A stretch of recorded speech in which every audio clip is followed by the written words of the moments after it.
En acceptant de prendre une place à la table de Cyril Hanouna, certains chroniqueurs ont été les cibles des commentaires les plus affligeants.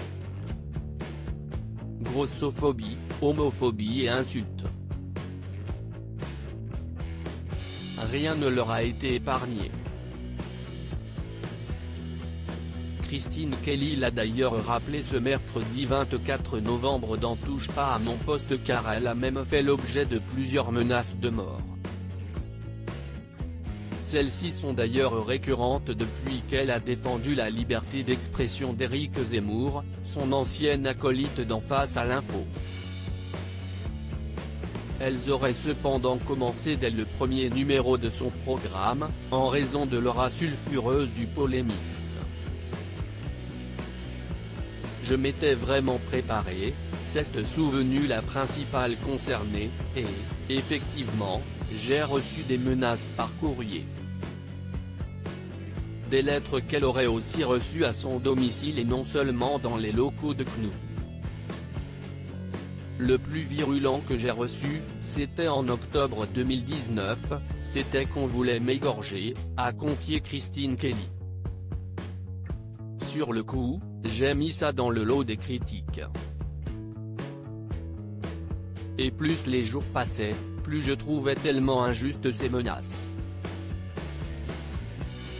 Elle note cependant que les menaces de mort ont pris fin, pendant pratiquement 2 ans, lorsqu'elle les a dénoncées publiquement.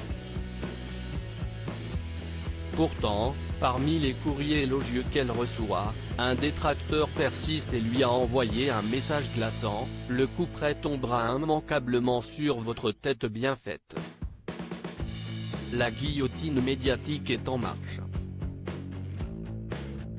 Elle aurait aussi reçu des appels téléphoniques et des SMS. De quoi l'encourager à vivre sous protection.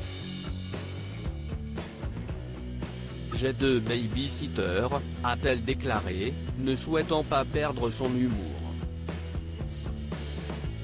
Christine Kelly menacée, une plainte a été déposée. Elle a cependant refusé d'entrer dans les détails auprès de Cyril Hanouna et n'a pas souhaité porter plainte, ne voulant pas se positionner en tant que victime ni attirer davantage d'attention.